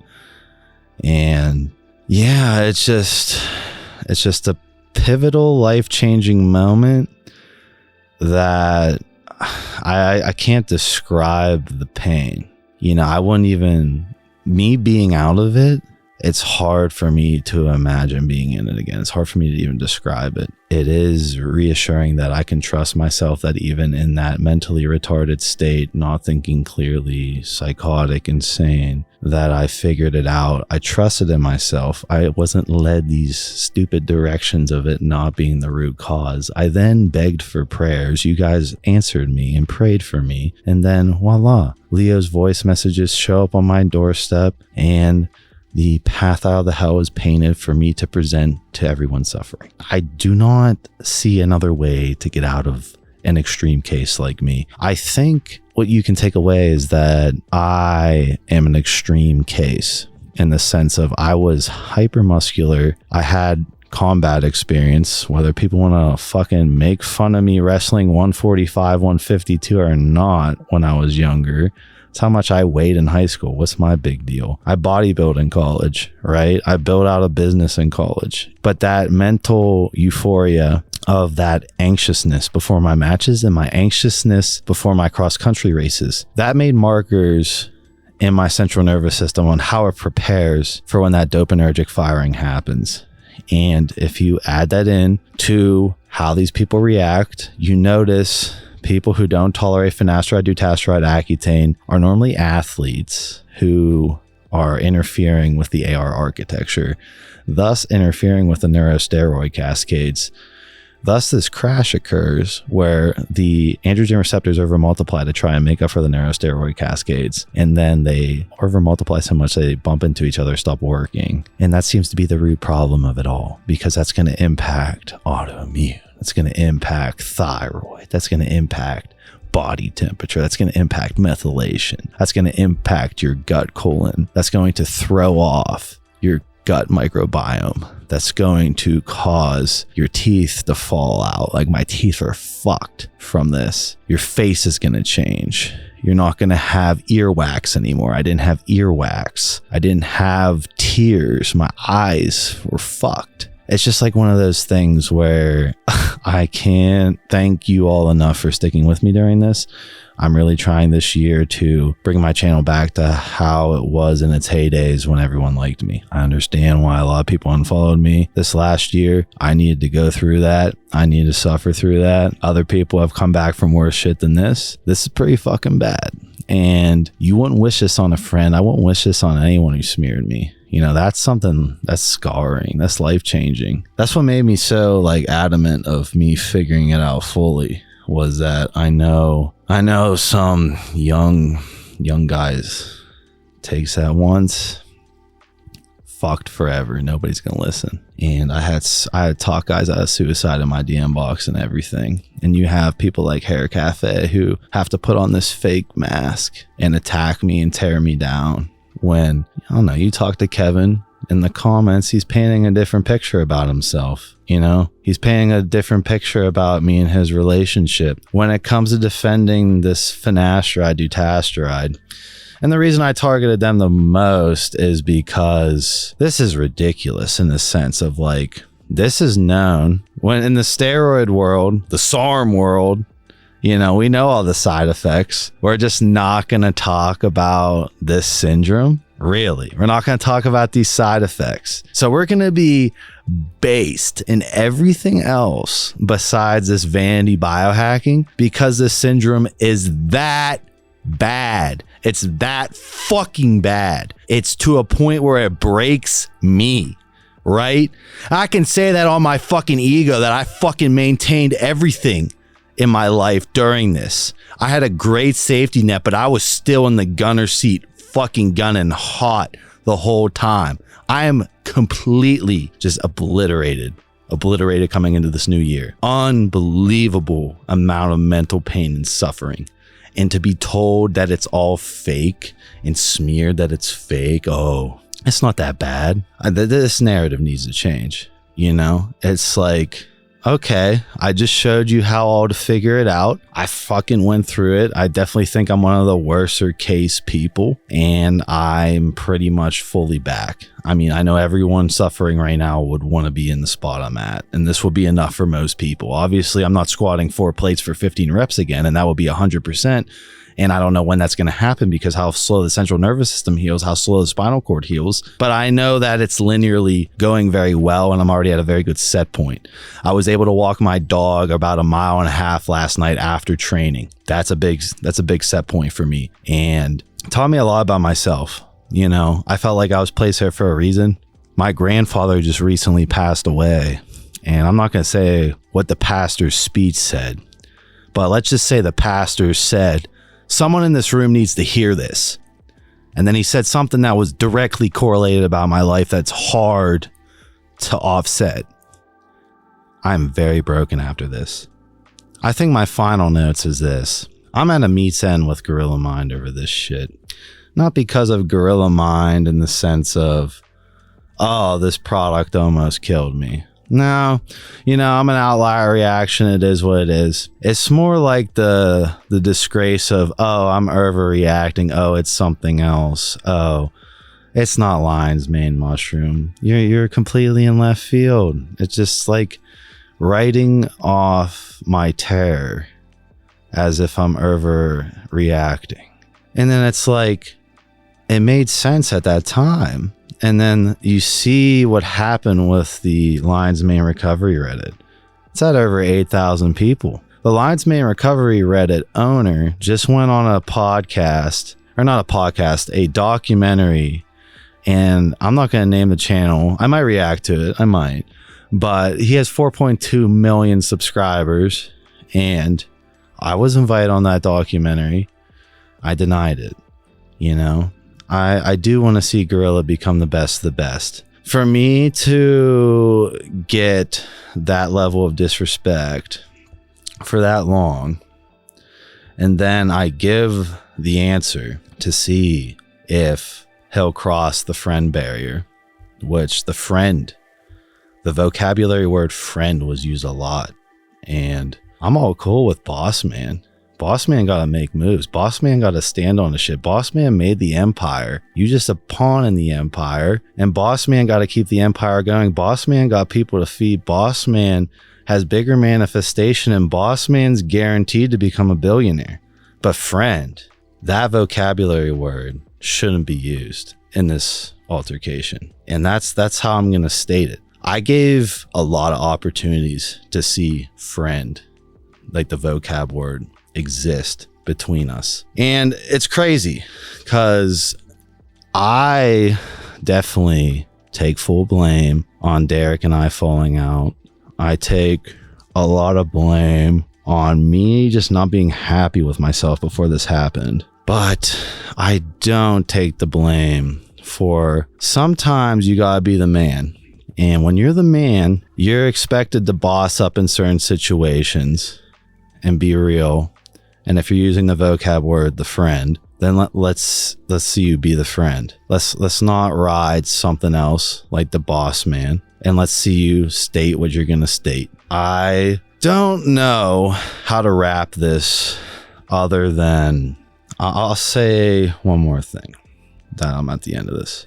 I always thought that Derek already paid me in dichotomy, and that I didn't want to be catapulted. I didn't want anything. I wanted authentic interaction, meaning if you're going to constantly be cold, you're coherent that you're constantly cold. Well, I'm heat miser, you're snow miser.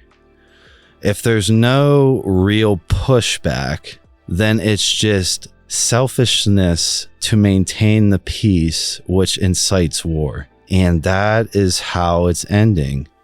And it's out of love on his end, I think, but it just comes off so disingenuous from all the build up to this Canon event, to Derek being the hair loss biohacker, internationally known, knows more about this than pretty much any hair doctor ever. Also knows about post-Finasteride syndrome, doesn't deny it, and he told me half the story. behind the scenes. You don't see him publicly going against finasteride, and I don't give a shit, you know? If he wants to defend it, cool. He doesn't deny it, but these other doctors are pissing me off. I remember Derek had a conversation with that Peter Atita doctor. I'll see if Andrew can throw it up. A lot of people will demonize 5-alpha reductase inhibitors, and justifiably so in some cases, but even when you look to literature that compares placebo versus finasteride versus dutasteride, side effect profiles are pretty similar even. Yeah, dutasteride and finasteride being two drugs that block 5-alpha reductase, used initially for reducing prostate size, because DHT disproportionately drives prostate growth, but also used for, I would say used more for hair loss now. Yeah. But yes, and we have talked about this on 2 podcasts previously about post-finasteride syndrome, which is a debatable idea. In other words, there is not a clear consensus in the urologic literature about even the existence of this, let alone the prevalence, let alone the reversibility of it. All of these things are really unknowns. And actually, it's created quite a bit of a conundrum for us, because we have a number of patients who take finasteride or dutasteride for hair loss. And what's your stance on 5-alpha reductase inhibitors? Just at a...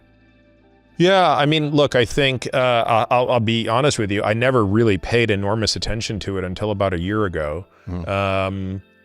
And I think right now our stance is I probably wouldn't start somebody on it.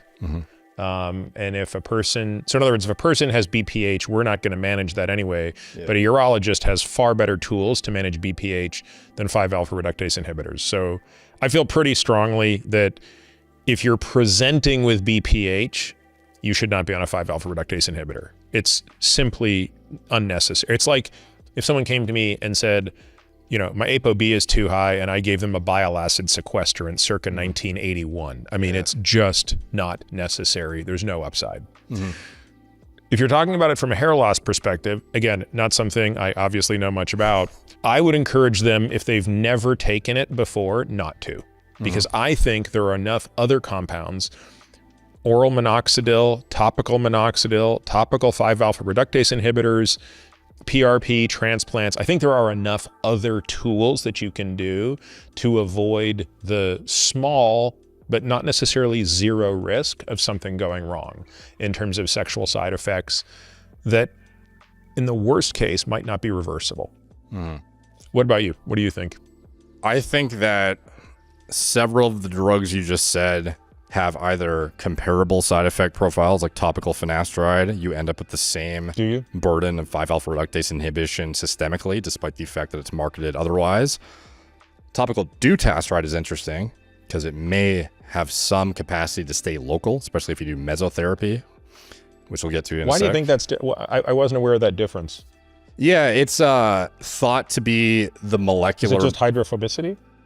It's more the molecular mass of the drug. So there's this like, it's like an arbitrary rule, but if the molecule is greater or less than 500 Daltons, I believe it is off the top of my head, it's been a while since I've revisited it, but there is a lesser or greater ability to actually absorb it and get systemic circulation and distribution across the body. With dutasteride, it's like, I think it's like 600 or 700, and with finasteride, it's like 300 or 200 or something. And to be clear, you're right. I mean, I don't think that, you know, systemic minoxidil is necessarily a benign drug. And the other thing is, nobody really can give an explanation for what the right dose is. If you look at how people like are dosing oral minoxidil, it's insane. So, yeah, I don't like to be in the business of prescribing things for which I don't have a great understanding, which is why I'm not in the business of treating hair loss. Not because I don't think it's, you know, something worth, you know, addressing if it bothers someone, but I think the bigger issue is it would be really awful if in trying to treat a cosmetic condition like hair loss, you induced a devastating consequence on your endocrine system. That's really where I find myself concerned. Now, it also appears that if you've been on finasteride for a long period of time and you're not experiencing any of these side effects, you're probably fine. So I also don't want this to turn into like someone listening to this who's been taking Propecia for 10 years, who's never had an issue, going like, oh my God, I got to stop this stuff. The literature would suggest, and there is a pretty good review we'll link to, that if you're going to have these side effects, you're going to have them in about 6 months. Finasteride in itself, it seems to be, like, I don't want to try and come out and say I'm a proponent necessarily. I try to play a balanced, take a balanced approach to it, but the prevalence of side effects is not nothing, but it's quite overblown by the opposite camp that wants to assert that, you know, why would you ever inhibit, you know, a hormone that is the primary androgen you rely on?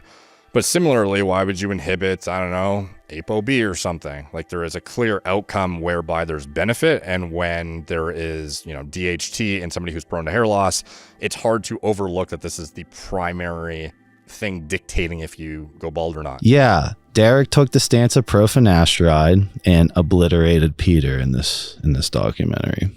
Or not documentary, this interview. And, you know, I agree with Derek's points. Derek's points about finasteride and dutasteride. And this isn't just dutasteride and finasteride. This is accutane. Like, the syndrome comes from so many fucking things, right? It's just like the finasteride, dutasteride people will fucking piss me off because you can't deny these victims like that. And the victims want the fucking drug to be canceled. I don't want the drug to be canceled. I just want this shit to be known that, oh, if I see a Hims ad and I buy this, this is the risk I'm taking to regain my hair. Going back into the interview with Peter tries to take anti-finasteride stance. I don't think he defends it well. Derek obliterates him, in my opinion, very professionally, respectfully. And it's like the argument of factor of, well, dutasteride and finasteride actually offset hair loss. All his recommendations of what Peter wants to do for hair loss, while Peter's bald, which is ironic, right?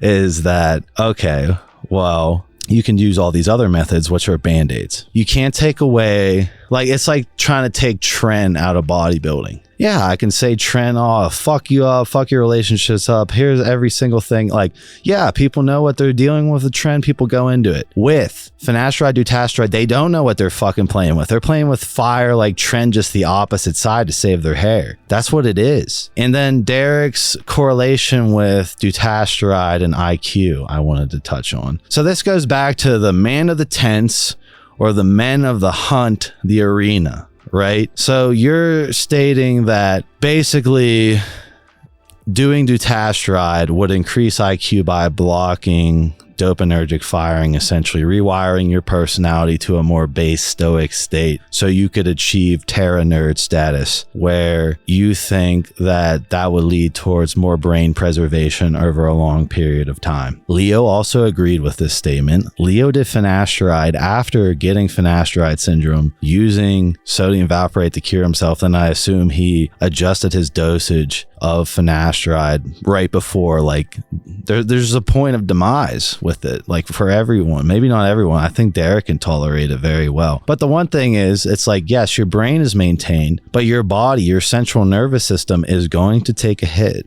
It is what it is. It's the trade-off. And we can mention both sides.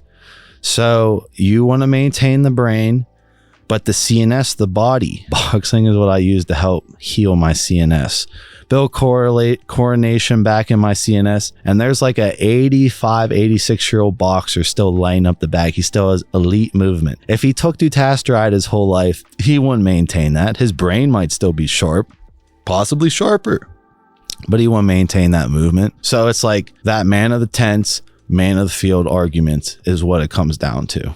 And that's on like the top end vanity biohacking, the top end longevity biohacking. And I get that angle. I think this needs to be presented in a way that Jesse James West presented it. So I like fucking added Jesse James West. He's doing a finasteride video, and I was actually pretty impressed by the way he delivered his base take on his experience with finasteride. He literally said this. I'll have Andrew throw it up. Your libido could lower quite significantly. And last but not least, you can get ED, erectile dysfunction. Babe, if it doesn't work anymore, don't take it personal. But I'm still gonna take finasteride, because I'd rather have hair than my Johnson work. Well, I want them both to do well, but if I had to pick, I'm picking hair. So he was completely blunt honest. He's trading his dick for hair. Perfect. Also describes the allopregnanolone decrease of him blocking 5-AR. And for someone as driven, as high output, as successful as him, it's very problematic when you're training your CNS as well to be putting an inhibitor on it, especially when you're that mentally driven. But he is going to save his hair, possibly keep his hair his whole life, and he's going to have better hair than me when he gets to this age. But I do wonder about his central nervous system health over time. It seems like everyone reacts differently. But the main thing I want to say is, like, you can tolerate finasteride for an extremely long period of time, then one day you crash. The end. You can take dutasteride. You can have skyrocketed libido, hypersexual like me in a bipolar mania from dutasteride increasing your AR to make up for that. And then randomly one day you're pushed over the edge. I had a guy contact me who's taking dutasteride. He said PFS was bullshit. He was fucking girls all the time in the club and his hair was looking great. And he had skyrocketed libido. Then one day he crashed. It's a frog in boiling water. The frog in boiling water is symbolism of when the frog gets in the water, oh, this is nice. This is nice. As the water boils, oh, you realize you're dead. And I've had a lot of people quit finasteride, dutasteride who noticed that as well. You know, it's a frog in boiling water. I'm not saying which way is right or wrong. You could paint Derek's perspective of being super base, super calm about everything and how dealing with that dopaminergic stress that way by recalibrating your personality with longevity biohacking via dutasteride could be beneficial and successful, and could be one of the correlations you could draw from Derek's extreme success. You could also paint the other picture, the central nervous system deterioration. It depends on how you want to say it.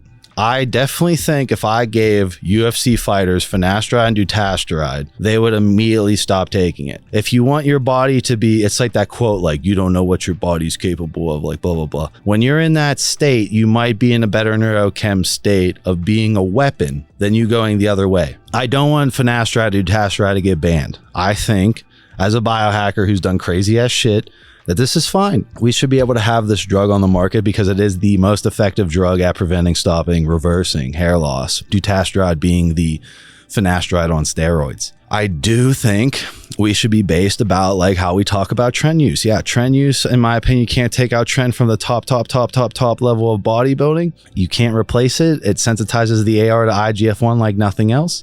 And when you combine it with GH, you get a look that can't be replicated that easily, in my opinion. There's a reason why trend is always in there. You can paint the same thing for extreme vanity biohacking. It needs to be taken like, okay, when I'm doing extreme vanity biohacking, I'm definitely pushing it to the limits, and I need to have that ability to know that I am personally taking such a dramatic risk with my life by using this drug that could go bad, or I could tolerate it for years fine. The other thing I'll paint is John Bravo. I painted the prostate issues, where on paper you think finasteride would be the greatest thing to stop prostate hyperplasia, but if you get it, because the AR architecture is rewired, you could get a more extreme case. That's correlated in data. I'll have Andrew throw that up. That's not me just bitching. If you guys have any questions, you can reach out to me directly with your symptoms and everything. I will find a way to correlate my presence in this area as far as recoveries go after I showcase Jasper. After Jasper says everything that I stated in this video, I will make an act on trying to provide something as far as a way to recover, a way for you to get all the sourcing for all this shit. I'm gonna find a way, but I just want to thank you all. I'm definitely rambling at the end of this. I want this to be authentic, but man, I have had so much anxiety over making this video for so long. I have literally contemplated how I'm going to present it. Should I take notes? Should I fully script it? Should I do this? Should I do that? This is an incurable disease that I cured. I won't get credit for it. The PFS network will fucking smear me. Everyone in Gorilla Mind is definitely at a meet's end with me, and that's fine. I do want to say from the bottom of my heart, whether you hated me during this, whether you smeared me, whether you liked me, whether you supported me, whether you pushed me up, I appreciate you sticking with me because I was not all there. I'll see you guys in my next video.